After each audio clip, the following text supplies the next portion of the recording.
ሰላም ቅዱሳን የተወደዳችሁ የእግዚአብሔር ቤተሰቦች ሰላም ለእናንተ ይሁን። ዛሬ በዚህ ማለዳ እንዲህ በሚል መልእክት ወደ እናንተ መጥቻለሁ። እግዚአብሔር አምላክ ዛሬ አንተን አንቺን ይጠራሻል። የእግዚአብሔር ጥሪ ወደ አንተ ጆሮ ወደ አንቺ ጆሮ አሁን መጥቷል። ምክንያቱም እግዚአብሔር አምላክ አንተን ለዘላለም ሕይወት ይጠራሃል። እግዚአብሔር አምላክ አንቺን እንድታገለግይ ይጠራሻል። ሁለት አይነት ጥሪ አለ። የዘላለም ሕይወት ጥሪና የአገልግሎት ጥሪ። ምክንያቱም የዘላለም ሕይወት ጥሪ እግዚአብሔር አንተን ሲጠራ አንቺን ሲጠራሽ የዘላለም ሕይወት እንድታገኝ ነው። የዘላለም ሕይወት እግዚአብሔር አምላክ በልጁ በኢየሱስ ክርስቶስ በኩል የዘላለም ሕይወት ሊሰጥሽ ነው። የዘላለም ሕይወት ሊሰጥ ነው። ልጁ እንድትሆን ነው። የመንግስቱ ወራሽ እንድትሆን እግዚአብሔር አምላክ ይጠራሃል። ዛሬ በጌታ በኢየሱስ ክርስቶስ ስምና ስልጣን ይህንን ቪዲዮ የምትከታተሉ ሰዎች በጌታ በኢየሱስ ክርስቶስ ያላመናችሁ ጌታ ኢየሱስ ክርስቶስን እንደ ግል አዳኝ አድርጋችሁ ያልተቀበላችሁ ሰዎች ዛሬ እኔ ለእናንተ ጸልያለሁ። በጌታ በኢየሱስ ስም የእግዚአብሔር ልጅ እንድትሆን በኢየሱስ ስም ጸልያለሁ። የዘላለም ሕይወት ወራሽ እንድትሆን በኢየሱስ ስም ጸልያለሁ። የመንግስቱ ወራሽ እንድትሆን በናዝሬቱ ጌታ በኢየሱስ ስም ጸልይላችኋለሁ። ዛሬ በጌታ በኢየሱስ ስም ያላመናችሁ ሁሉ በኢየሱስ ክርስቶስ ስምና ስልጣን ከዚች ሰዓትና ቪዲዮ ደቂቃ ጀምሮ ጌታ ኢየሱስ ክርስቶስን እንደ ግል አዳኛችሁ መቀበል ይሁንላችሁ። ለተቀበሉት በስሙ ለሚያምኑት የእግዚአብሔር ልጆች የሆኑ ዘንድ ስልጣን ሰጣቸው ተብሎ እንደተጻፈ በኢየሱስ ክርስቶስ ስምና ስልጣን ይህ ስልጣን እንዲሰጣችሁ ጸልያለሁ። ይህ ባለስልጣንነት እንዲሰጣችሁ ጸልያለሁ። የእግዚአብሔር ልጅ መሆን ማለት ስልጣን ነው። ስልጣን እንድትቀበሉ ጸልያለሁ። መዳን በሌላ በማንም የለምና እንድንበት ከሰማይ በታች የተሰጠን ስም የናዝሬቱ ኢየሱስ ስም ብቻ ነውና ዛሬ ይህንን ስም እንድትቀበሉ ጸልያለሁ። ዛሬ በዚህ ስም አምናችሁ እንድትድኑ ጸልያለሁ። ዛሬ በዚህ ስም አምናችሁ የዘላለም ሕይወት ወራሾች እንድትሆኑ ጸልያለሁ። ዛሬ በዚህ ስም አምናችሁ የመንግስቱ ወራሾች እንድትሆኑ ጸልያለሁ። ዛሬ በዚህ ስም አምናችሁ ባለስልጣን እንድትሆኑ ጸልያለሁ። በናዝሬቱ ጌታ በኢየሱስ ስም ይህንን የምስራች የምትሰሙ ሁሉ በኢየሱስ ስም መዳን እንዲሆኑላችሁ ጸልያለሁ። የዘላለም ሕይወት ተካፋይ እንድትሆኑ ጸልያለሁ። ነገራችሁ እንዲጸና ጸልያለሁ። ፈውስ እንድታገኙ ጸልያለሁ። ነገራችሁ ሁሉ ሕይወት እንዲያገኝ ጸልያለሁ። በጌታ በኢየሱስ ክርስቶስ ስምና ስልጣን ተባርካችሁ እንድትቀሩ ጸልያለሁ።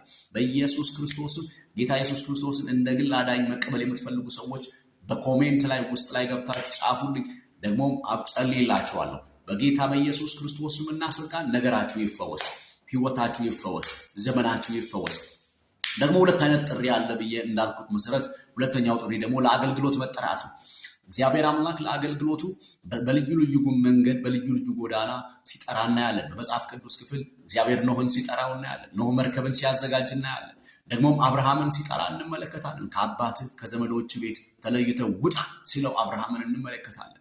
እግዚአብሔር አምላክ ሙሴም የእግዚአብሔርን ሰው በቁጥቋጦ ተገልጦ እግዚአብሔር አምላክ ሲጠራው እንመለከታለን። በአዲስ ኪዳን ደግሞ ሐዋርያትን ሲጠራ እናያለን። ተራ ሰዎችን ምናምንቴ ሰዎችን እግዚአብሔር አምላክ ሲጠራቸው እናያለን። እግዚአብሔር አምላክ ምናምንቴ መሆናችንን አይደለም የሚያየው፣ ከምናምንቴው ጀርባ የእግዚአብሔር ኃይሉን ነው የሚያየው። እግዚአብሔር አምላክ ኤርሚያስን ሲጠራው ኤርሚያስ ብላቴና ነኝ አልችልም እያለ በኃይሌና በብርታትህ እንጂ በጉልበት አይደለም ሲለው እንመለከታለን። እግዚአብሔር አምላክ ጌዲዮንን ሲጠራ እናያለን። ጌዲዮን ፈሪ ነበረ። ተደብቆ እህል የሚወቃን ሰው እግዚአብሔር አምላክ ሲጠራው እንመለከታለን።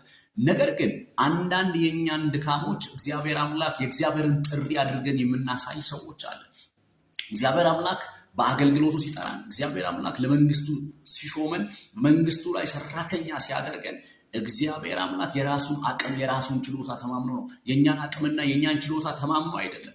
እግዚአብሔር አምላክ እኛ ባናገለግለው የሚያገለግለው ብዙ ህዝብ ያለው እግዚአብሔር አምላክ በመላእክት መስራት ይችላል። እግዚአብሔር ብቻውን መስራት የሚችል ነው። በጌታ በኢየሱስ ክርስቶስ ስምና ስልጣን ዛሬ ጸልይላችኋለሁ። የእግዚአብሔር ጥሪ ያለባችሁ ሰዎች ዛሬ ጥሪያችሁ እንዲነቃቃ ጸልያለሁ። በኢየሱስ ስም ጥሪያችሁ እንዲነሳሳ ጸልያለሁ። በናዝሬቱ ጌታ በኢየሱስ ስም ጥሪያችሁ እንዲነሳሳ ጸልያለሁ። በእውቀት የሆነ ጥሪ እንዲነሳሳ በእናንተ ውስጥ ጸልያለሁ። በጌታ በኢየሱስ ስም ጥሪያችሁ እንደገና እንዲነሳ ጸልያለሁ። በናዝሬቱ ጌታ በኢየሱስ ስም እንዲነሳ ጸልያለሁ።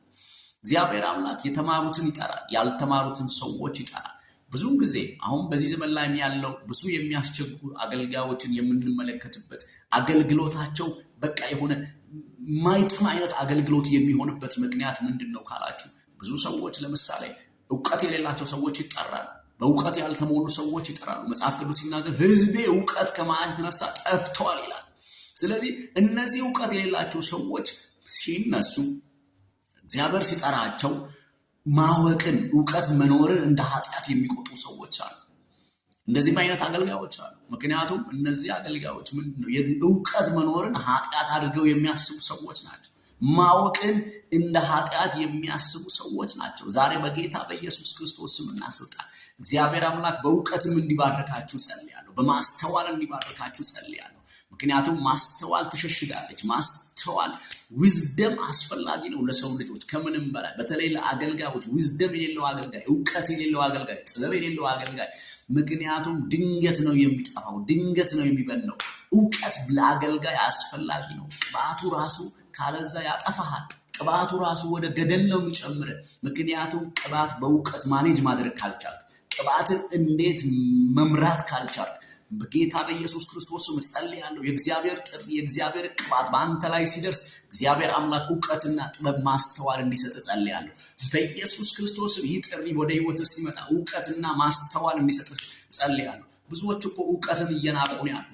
ብዙዎች እኮ ብዙ አገልጋዮች ትንሽዬ ነገር ይዘው ዕውቀትን ይጠላሉ፣ ማስተዋልን ይጠላሉ። እንደፈለጉ ነው የሚሆኑት፣ እንደፈለጉ ነው የሚገቡት፣ እንደፈለጉ ነው የሚወጡት።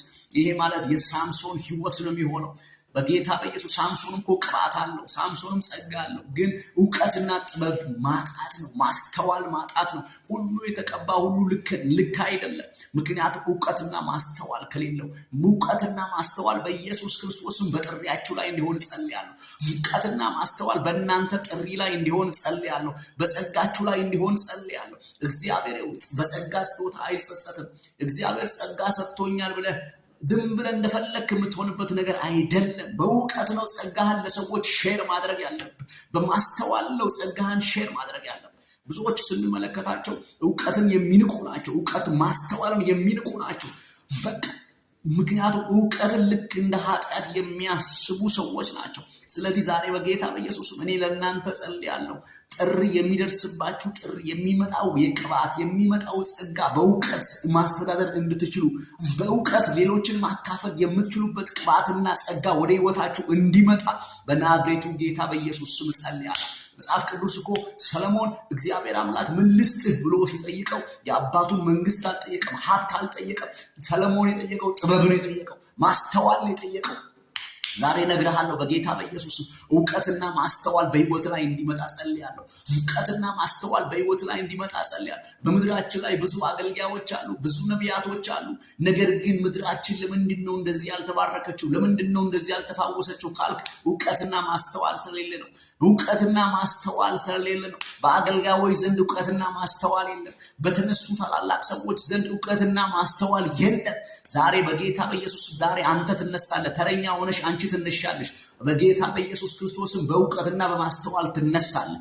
ቅባቱና ጸጋውን በዕውቀትና በማስተዋል ትጠቀመዋለህ። በናዝሬቱ ጌታ በኢየሱስም የተሰጠህን ቅባትና ጸጋ በዕውቀትና በማስተዋል ለምድሪቱ የሚተርፍ አድርገህ ትጠቀምበታለህ። በጌታ በኢየሱስም ለምድሪቱ እንዲሆን ታደርገዋለህ። ብዙዎች የተሰጣቸውን ቅባትና ጸጋ ለራሳቸው ጥቅም ፐርፐዝ ብቻ የሚያወሩ ሰዎች ናቸው ያሉት። በኢየሱስም አንተ ደግሞ የምትነሳው ከዚህ በኋላ የሚነሳው ትውልድ ከዚህ በኋላ የሚነሳው ጄኔሬሽን በኢየሱስ ክርስቶስ ስምና ስልጣን ታላላቅ ሪቫይቫል የሚያስነሳ ታላላቅ የእግዚአብሔርን ክብር የሚያስነሳ ታላላቅ ሰዎች በኢየሱስ ክርስቶስ ስም ትነሳላችሁ። ዳዊት እኮ ልንገራችሁ፣ ዳዊት እንደ ልቤ የተባለው ኃጢአት ስላልሰራ እንዳይመስላችሁ። ነገር ግን ዳዊት ለእግዚአብሔር ክብር የሚቀና ሰው ነው። የእግዚአብሔር ክብር ጎደለ የሚል ሰው ነው። ዛሬ በጌታ በኢየሱስ የሆነ ሰው የእግዚአብሔር ክብር ሊያስመልስ ያለ ሰው በኢየሱስ እግዚአብሔር አምላክ ያስነሳዋል። እግዚአብሔር አምላክ ይጠራዋል። እግዚአብሔር አምላክ ይቀባዋል። ለእግዚአብሔር ክብር የሚቀና ሰው በኢየሱስ ይቀባል። ለእግዚአብሔር ክብር የሚቀና ሰው በኢየሱስ እግዚአብሔር አምላክ ይቀባዋል። እግዚአብሔር አምላክ ይጠራዋል። የማይሸቃቀጥ የማይሸውድ በኢየሱስ ክርስቶስም ትውልድ ይነሳል። ለሆዱ የማይኖር ትውልድ ይነሳል። በኢየሱስ ክርስቶስምና ስልጣን የማያጭበረብር የማያታልል ትውልድ በጌታ በኢየሱስም ይነሳል። አታላይ ያልሆነ ትውልድ፣ አጭበርባሪ ያልሆነ ትውልድ እግዚአብሔር አምላክ ያስነሳዋል። በጌታ በኢየሱስም እግዚአብሔር አምላክ ያስነሳዋል። በምድሪቱ ላይ ያለውን ውዥንብር የሚያጠራ ትውልድ፣ በምድሪቱ ላይ ያለውን ይሄ በቃ የማይረባውን ነገር የሚያጸዳ ትውልድ እግዚአብሔር አምላክ ያስነሳል። በጌታ በኢየሱስም ዛሬ ለዚህ ሪቫይቫል ለዚህ እግዚአብሔር መነቃቃት በኢትዮጵያ ላይ ለሚነሳው መነቃቃት በኢየሱስ ስም ዛሬ እግዚአብሔር አምላክ አንተን ይጠራሃል። ዛሬ አንቺን ይጠራሻል። በኢየሱስ ክርስቶስ በአንተ ቤተክርስቲያን ትጠራለች። መጽሐፍ ቅዱስ የቤት ቅናት በላኝ ተብሎ እንደተጻፈ ኢየሱስ ክርስቶስ ጅራፉን አንስቶ ቤተ መቅደስ ላይ ገርፎ እንዳባረረ ነጋዴዎችን ሌቦችን እንዳባረረ በኢየሱስም ቤቱን የሚያጠሩ ጀግና ትውልዶች እግዚአብሔር አምላክ ያስነሳል። በኢየሱስም አንተን እግዚአብሔር አምላክ ይጠራሃል። በኢየሱስም አንቺን እግዚአብሔር አምላክ ይጠራሻል። ቤቱን እንድታጸዳ ይጠራሃል። በኢየሱስ ክርስቶስም እግዚአብሔር አምላክ ይጠራሻል። በኢየሱስ ክርስቶስም እግዚአብሔር አምላክ አንቺን ይጠራሻል። በኢየሱስም አንተ አሁን ተጠርተሃል። በኢየሱስም ተጠርተሻል። እኔ ትውልዶች ሲነሱ ያለው ቤቱን የሚያጸዱ ትውልዶች፣ የተበላሸውን ነገር የሚያስተካክሉ ትውልድ እግዚአብሔር አምላክ ያስነሳቸዋል። በኢየሱስም ትውልድ ይነሳል። በኢየሱስም ትውልድ ይነሳል። ከዚህ በኋላ መሸቃቀጥ አይሆንም። ከዚህ በኋላ መነገድ አይሆንም። ከዚህ በኋላ ማታለል አይሆንም። ከዚህ በኋላ ማጭበርበር አይሆንም። አታላዮች በኢየሱስም ይያዛሉ። በኢየሱስም ይያዛሉ። በጌታ በኢየሱስም ይያዛሉ። ከዚህ በኋላ ጠንካራ ጄኔሬሽን ይነሳል። ከዚህ በኋላ ኃያል ጄኔሬሽን ይነሳል። ከዚህ በኋላ የተቀባ ጄኔሬሽን ይነሳል። ከዚህ በኋላ የማይሸወድ ጄኔሬሽን ይነሳል። የማያታልል የማያጭበረብር ጄኔሬሽን ይነሳል። ይሄ ዘመን የኢትዮጵያ ዘመን ነው። ሪቫይቫል የሚነሳበት ዘመን ነው። የእግዚአብሔር ቅባት የሚቀጣጠልበት ዘመን ነው። የእግዚአብሔር ክብር የሚገለጥበት ዘመን ነው። ክብሩ ይገለጣል። መንፈሱ ይገለጣል። የእግዚአብሔር ኃይል በኃይል ወደ ምድሪቷ መጥቷል።